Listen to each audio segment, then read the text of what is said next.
Hello and welcome back to the channel. Hope you've been enjoying the content so far.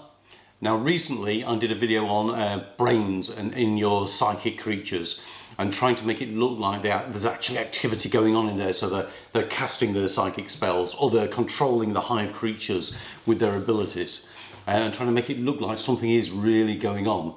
I'm quite happy with the technique that I've got, but I just wanted to make sure that there wasn't something I was missing. And so in a second technique I've tried, I've gone for a much more vibrant brain cavity and I've used fluorescent paints. Now, regardless of what colour your army is, you can adapt this look to your army, because obviously red creatures can have red, blue creatures can have blue. I've got green creatures, so I'm going to go with a green brain cavity. Or you could even try a contrast colour if you really want to be out there and try something a bit different. My poor old Neurotyrant is sat waiting for me to decide which way I'm going to go, and I'll do a video when I paint him up once I've made that decision. But for now, I'll show you the new technique. Only one thing left to say. To the table. Let's go. Well, hello my friends and welcome back to the table. Having a little look at my new brain here. Looks very, very vibrant. What I've had to do is I've actually had to turn the studio lights right down, because any reflection from lights in the surrounding area when you're looking at filming, and this glows like a beacon. I'll turn the lights on just to show you, but what we will do in a few seconds, wow. Okay, everybody's blinded. I'll flick the figure over. So what we will do is we'll try and recreate that on this side of the brain. I'll just dim the lights again, just so we can actually see what's going on.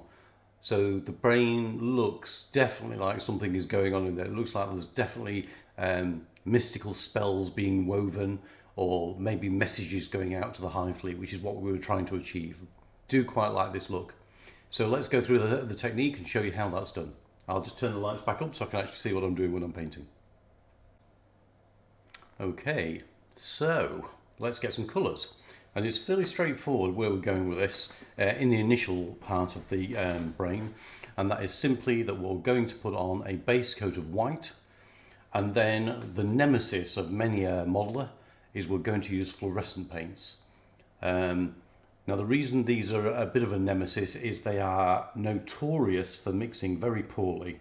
So one of the things that I've done is I've just got some small marble beads. I've put one into each pot, so that I can give them a really good mix whenever I do use them, and make sure that we do actually get a really thorough mix. You can see an evenness of colour all the way through the actual container. It's always a good sign. Yellow is even worse than green, and it does take a bit of effort to get a good mix. So my recommendation is to you to spend a quarter of an hour preparing your paints before you even go near the model. On top of that, as you'll see in just a few seconds, the coverage of them is really poor, and it is very much about layering with these paints and getting them on slowly. So let's make a start. I'll get some white on the palette. So the first step is going to be to paint this whole brain section here in white. I'm sure you don't want to watch me do that.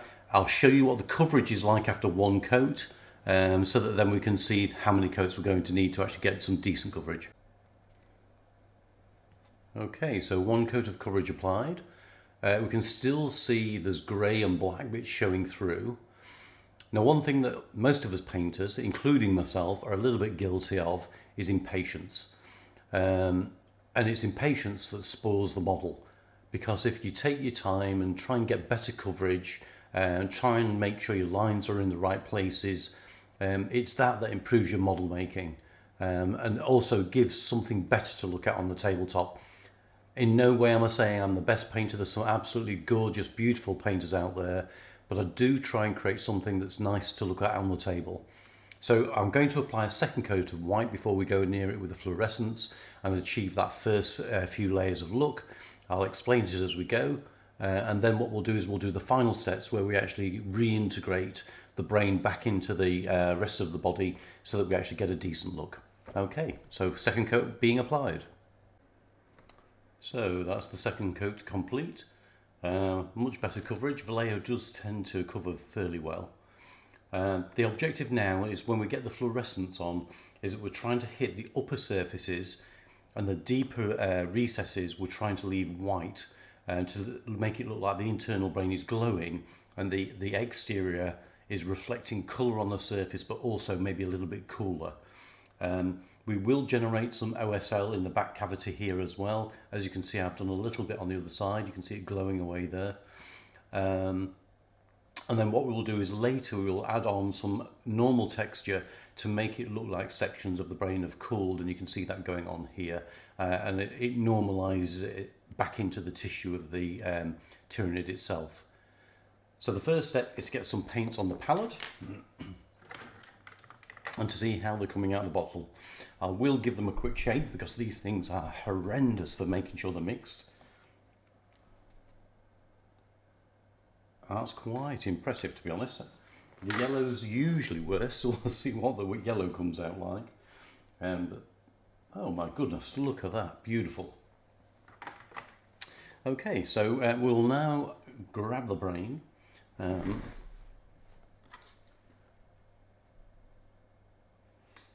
we will get a bit of the green, just back to the palette a second, get a bit of the green and a bit of the yellow. I'm going to make an intermediate colour. This makes it a lot more translucent. So what I'm going to do is let some of this slip down into the recesses a little bit. One of the things you'll also notice that I've done on the brain cavity itself is as I've painted the white, I've actually splashed onto the surrounding tissue, and that's more of a deliberate thing, and it will give that OSL type of a look, that glow. For those of you who don't know what OSL is, it's object source lighting, where you've got an object that's creating light and it reflects on the surfaces around it.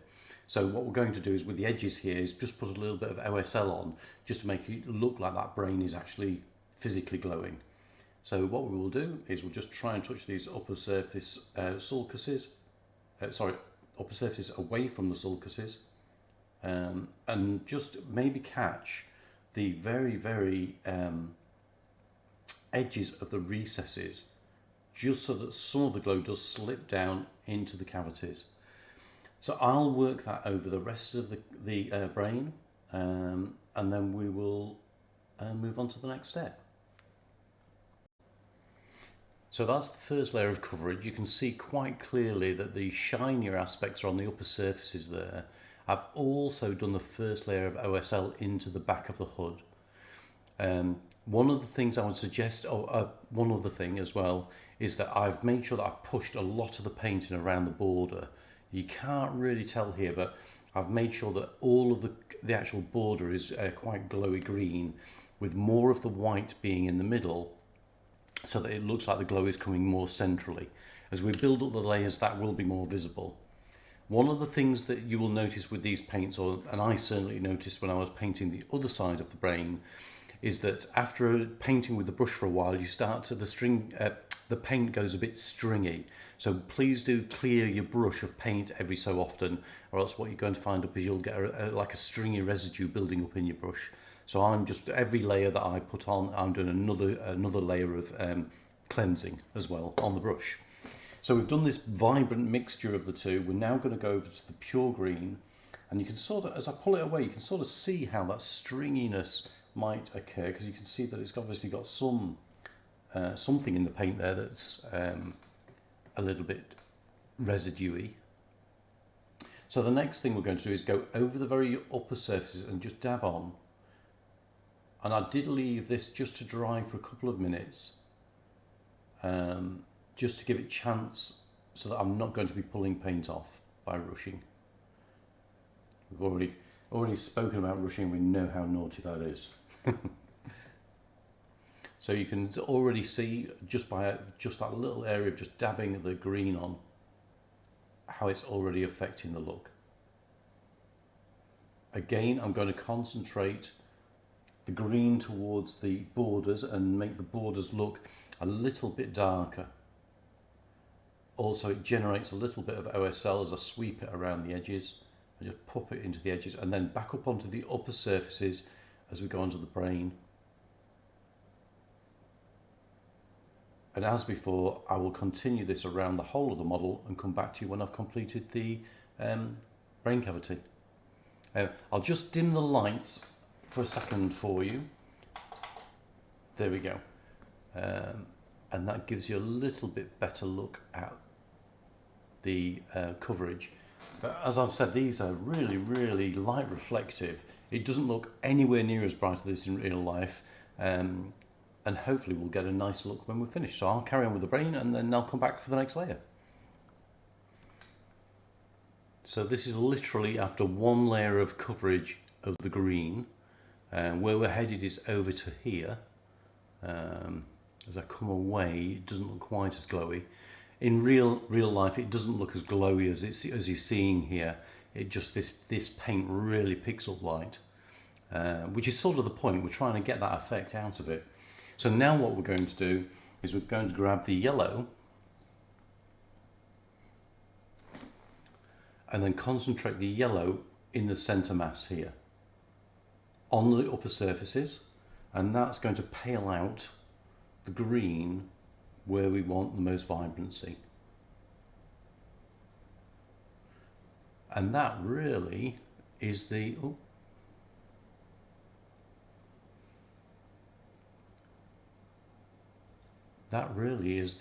OSL, or rather the fluorescent side of things done. So we've got a concentration of the yellow here, we've put green everywhere, we've got white in the recesses. Now we need to put the skull back over the top around the edges and reinstigate some normality and tone down the brightness a bit. So we'll do that in this next step.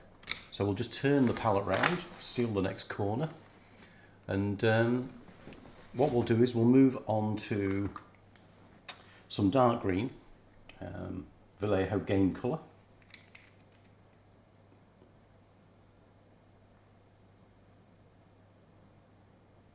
And we'll mix that with a small amount of black, and that's going to really tone things down for us and actually create us a work surface that will give us some normality in the colour. Just mix the colours first before I refocus for you.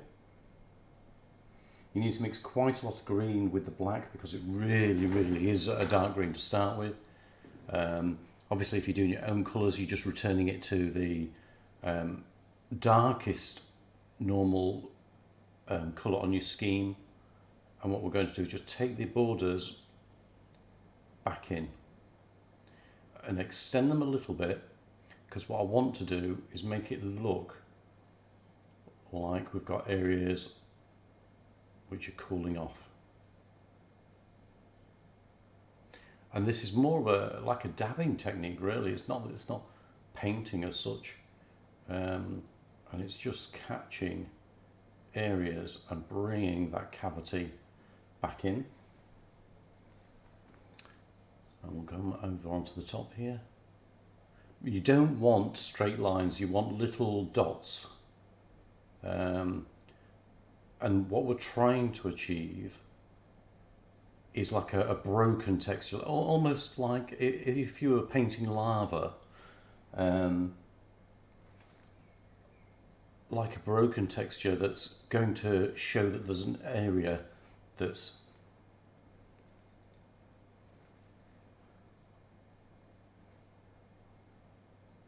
cooling and just blending everything back into a bit of normality.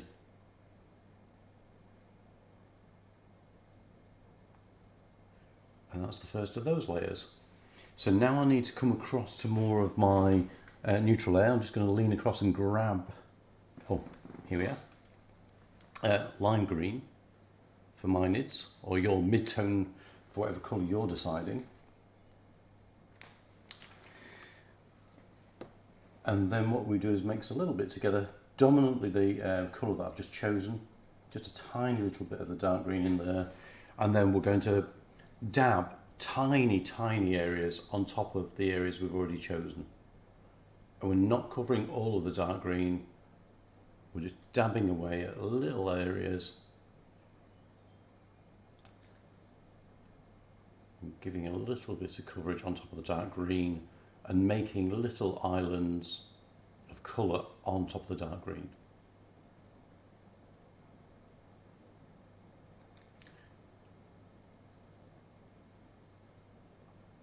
And for some of the newer guys out there who are only just learning techniques, guys, these techniques come, there's so many things to learn when you're painting, that it can be a little bit bewildering, can be a little bit frustrating when you first start, but don't let that get to you. Enjoy painting your miniatures, enjoy playing with your friends, and your techniques will just come with time. There really isn't a rush to learn all the techniques in one day.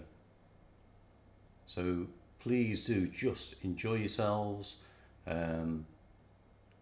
grow with time, don't be in a rush, and enjoy the hobby. I just absolutely love the hobby. I'm so passionate about it. I've got a great group of friends that I play with, really supportive group, and we just enjoy the hobby together, beating the crap out of each other with the game.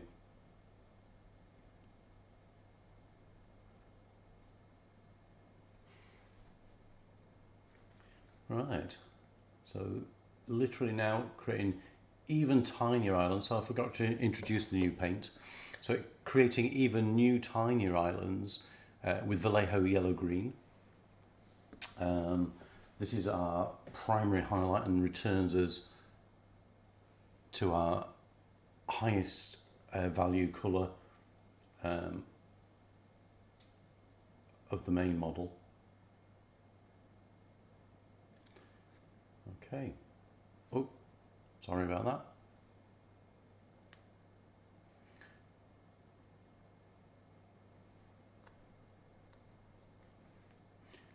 And just a few tiny dots, and then bring them up onto the model itself just to reintroduce that colour, get some consistency.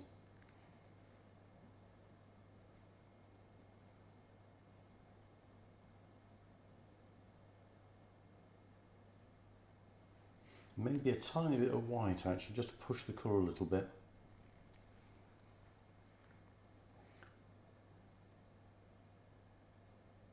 Some of those higher surface highlights.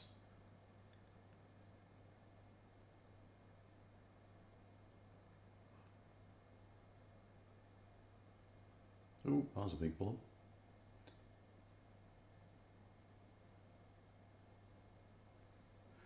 Alright, so if we take the model away, I can see one or two areas where it's just a little bit glowy, a little bit vibrant. So what I'm going to do is I'm going to get the green, which is the fluorescent green. I'm going to take a little bit of the normal green in there and mix the two together. And just down in this bottom corner here, there's a bit too much glow going on. I'll literally just poke it into those areas and just take the glow away.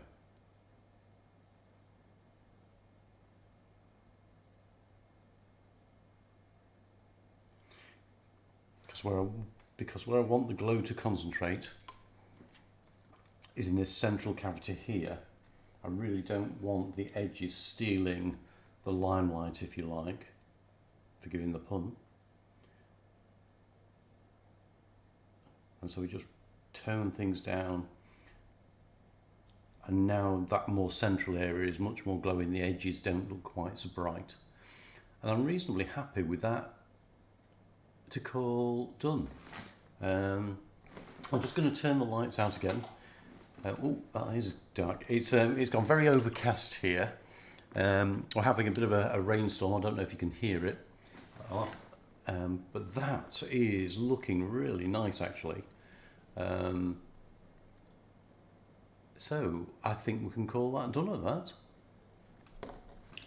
Well, that's another technique shared. Hopefully you're enjoying the content, really enjoying putting this all together. As I've said previously, I've been away from 40k for about 20 years. Originally I was a big Dark Elder player, but having sold the army foolishly, I'm now deciding to go with the Tyranids, and I'm slowly taking a journey through, learning to paint them, learning to put the models together, and hopefully you're enjoying coming on the journey with me. If you are, great. I'm going to put loads more content out there. Hopefully going to diversify into some of the other armies as well and try new techniques on all of those as well. So please do follow me on the journey. And there's only one question really to ask ourselves now, and that's, are we painting minis yet? Hell yeah! Catch you in the next one.